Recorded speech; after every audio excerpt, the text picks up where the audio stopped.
And welcome back to Epic Mickey. Ooh. Oh, spooky pipe organ! Hell yeah, it is. Absolutely love this. Tell me we get to play this.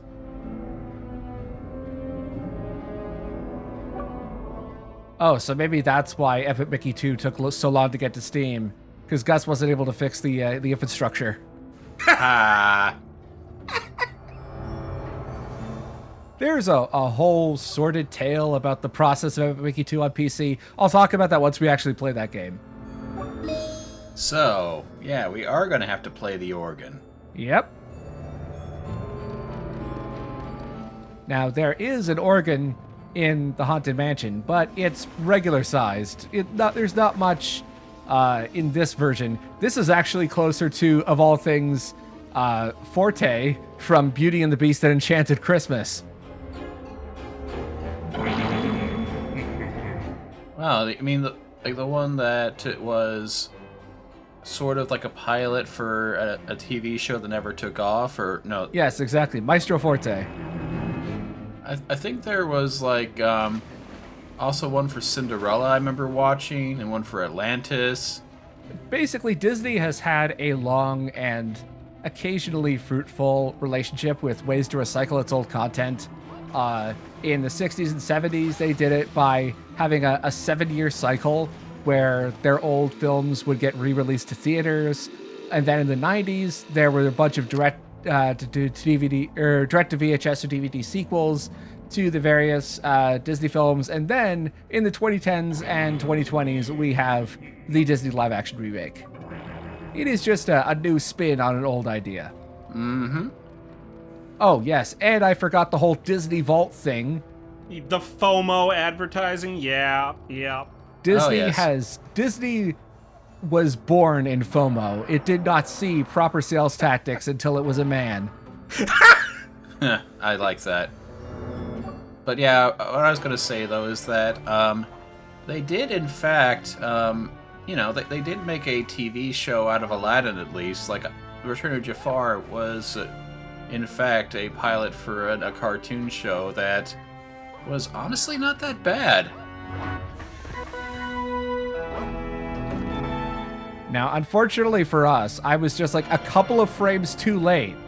I hit the right note, but I was just off. So while we're redoing that, here's what happens if you try to, let's say, use some thinner on those very bright white keys. Oh, I don't like the sound of that. Also, I wanted to point out that this is a full scale. Though, for some reason, A sharp, B flat over there is all the way on its own without any white keys attaching it. Not sure why that is.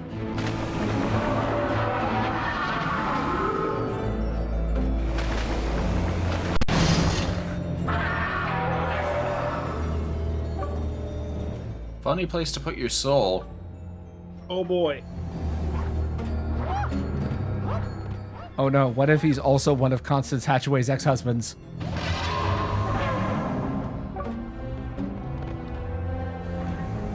I was thinking, like, he's a lich and this keyboard is his phylactery.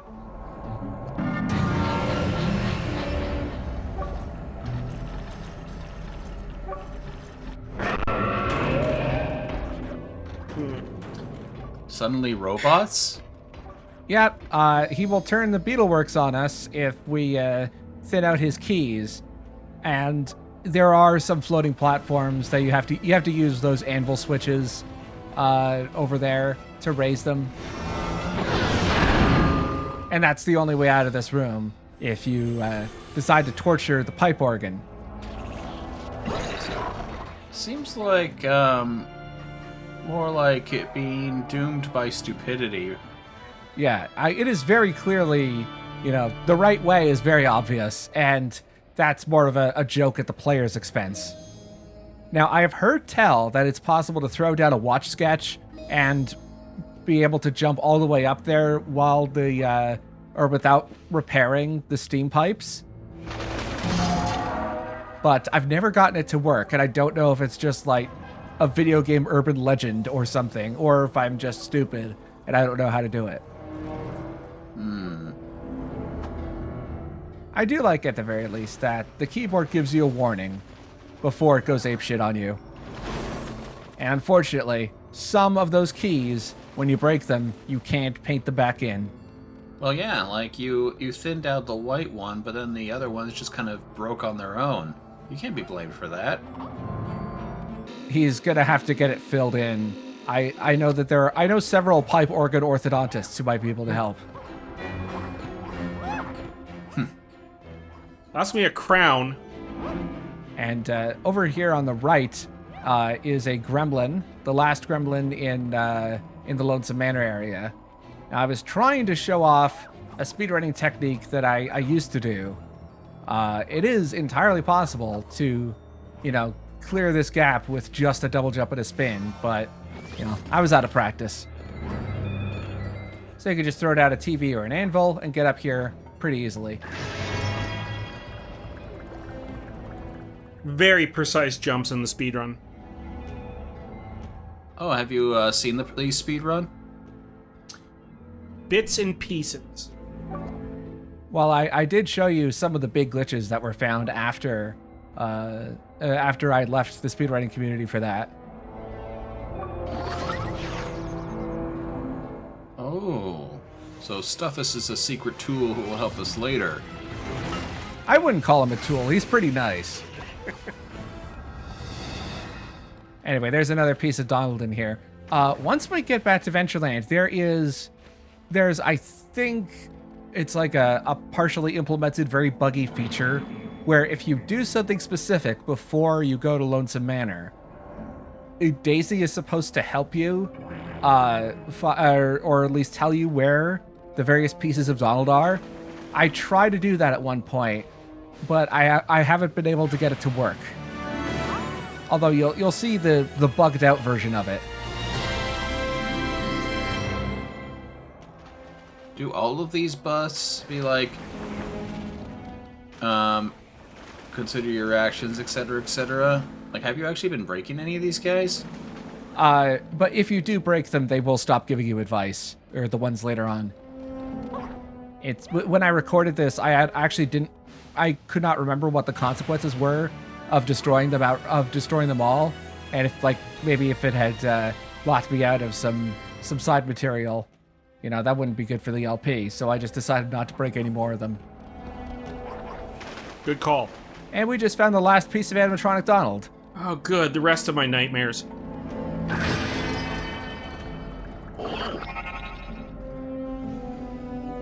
Except for that one gremlin who we launched into the stratosphere. He's not saying anything about us.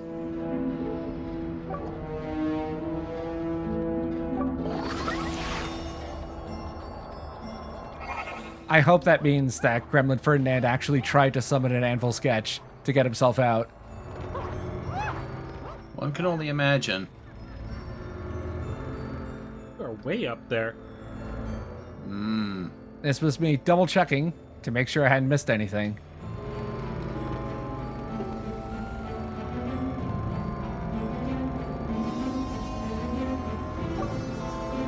So the area that we're going to is the Mad Doctor's lab. I wonder how cheesed the Mad Doctor was when he realized he wasn't getting a special 2D level right at the entrance to his secret evil lair. It's like, oh, come on. Haunted house? Again? You couldn't have spared the expense for one more Mad Doctor level? What am I, chopped liver? It is a little strange, yeah. Although, of course, he'd be singing this. He wouldn't be yelling.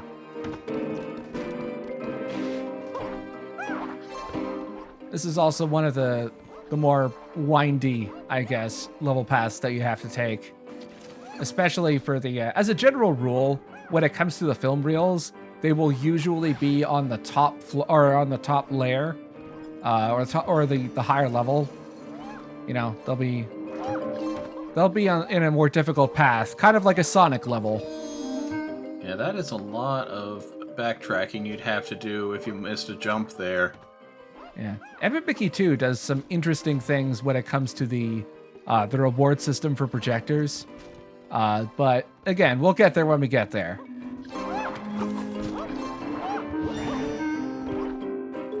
I also appreciate that those barrels don't actually have like a hurt box. They just kind of annoy you and you can still jump on top of them. It seems oddly generous considering how everything else knocks you about. Like, barrels are less dangerous apparently than bats. Oh no, Skeleton Pluto is hurting you. What are you gonna do, Mickey? Run away?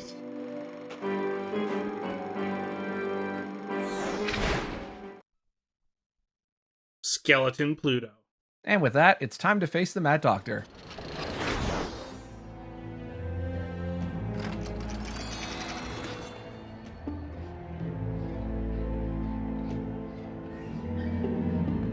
I really like the design of his attic.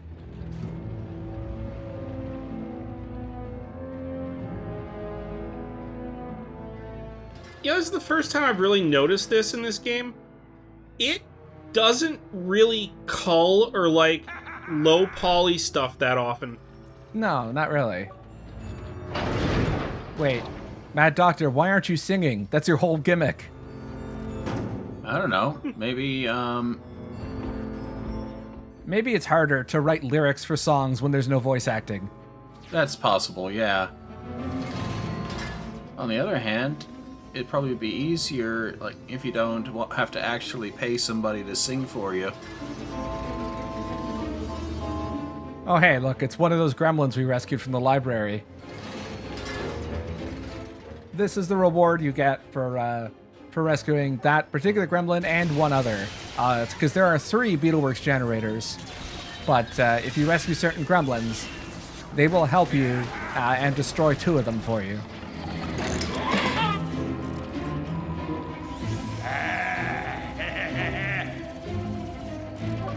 Stop calling me Doc. You know, he could maybe do something more than just hovering there and throwing threats our way. He could at least pick up that piece of concept art that's like 5 feet behind him.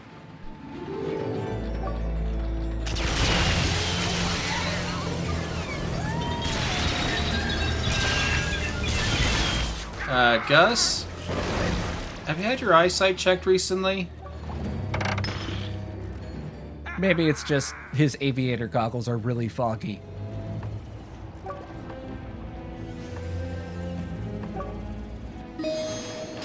So when it comes to fighting the Mad Doctor, it is actually the thinner path to destroy those Beetle Works generators.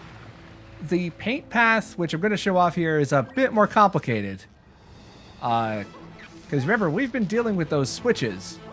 And there are 3 switches around the attic that we have to press at roughly the same time. There is, some leeway. And one of them is this one over here, which is an electric switch that's only powered by TVs. So we have to drop one TV sketch over there, one anvil sketch over here, and then manually press the other 3rd switch on the other side of the thinner pool. So, yeah, like if you don't have any of those gadgets, I guess you're up a creek. Well, I mean, some of the breakable objects do spawn sketches. It's rare, but it does happen.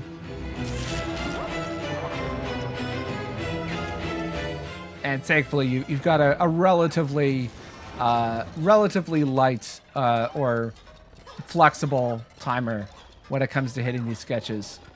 Unfortunately, I forgot that it wasn't as flexible as I believed. This is actually quite difficult to do. And I decided to show off this first failed take, just because it can be easier than it looks. Or sorry, it's much harder than it looks, excuse me. But this is what happens when you get stuck. I just decided, fighting these Beetle Works is pretty difficult, especially when you only have 2 HP. Yeah, it does seem like they have a decent variety to them. Like, it's hard to focus on one while you're being harassed by the others.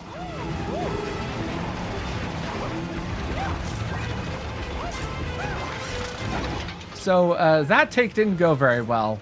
Let's try for round 2. I'm just gonna say the one with the witch's face from Sleeping Beauty or Snow White. I forget which one it is. Snow White. Is Snow White? Yeah, she's terrifying. Yeah, one of the either rejected or just more experimental pieces of concept art has a Beetle Works in that style, but with Goofy's face on the front. Oh God. Oh, that's not pleasant at all. Hey, wait, did it? I solved this one entirely by accident because one of the Beetle Works hit the switch. I saw that, yeah.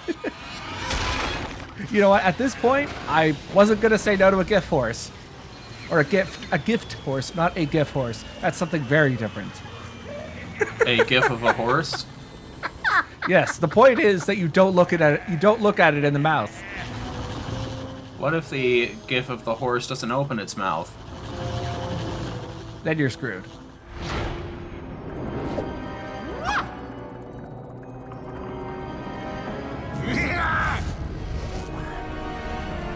Yeah, maybe he is singing this, and it's just like a form of free verse that doesn't rhyme.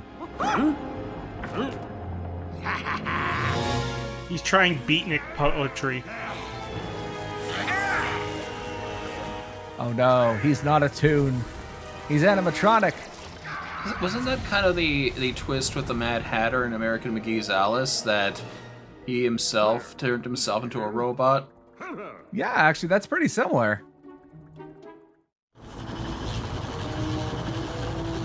Man, it's been a while since I played but did not beat the first one. I did play and beat Madness Returns on Xbox 360 when it first came out. That was pretty good. I actually would recommend American McGee's Alice. I mean, probably not at the higher difficulty levels. That just becomes an annoying slog.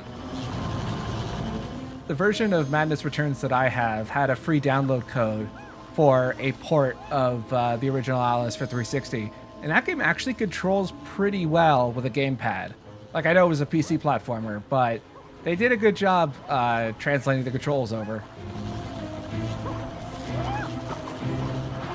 Yeah, one thing they actually did in that game was, like, if you would like, do a standing jump, it would actually show, like, with footprints on the ground based on where you put your cursor, basically exactly where your jump would go. Oh, yeah, I remember that. Anyway, there is, I believe, one last piece of Donald that I forgot about. But, again, it's up here in the rafters.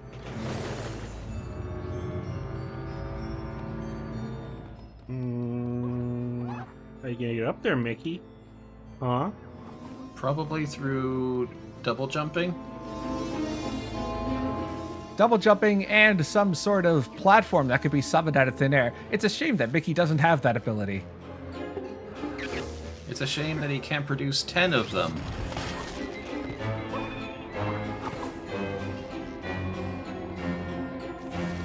And there we go. The blue chests. Now that we've collected pretty much all of them, but the blue chests are the ones that have the animatronic pieces in them.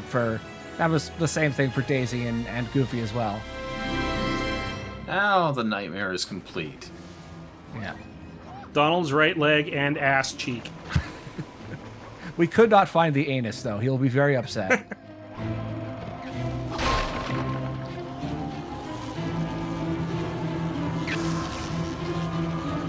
And that's one of the Beetle Works generators that the Gremlin destroyed for us. Yeah, I suppose it is nice that we were spared having to go through the whole sequence for that. Yeah, it is. Anyway, that's it for Lonesome Manor. Next time, we'll be doing some cleanup for the side quests in Bog Easy. And there is one other secret, the 30 Power Spark secret that I mentioned before. And the video after that, we start the end game, which is very long. Oh. Ooh. Not always pleasant, but it is certainly large in scope, if not high quality. You know, endings never come out exactly right. And remember, kids, never look a GIF horse in the mouth. Precisely.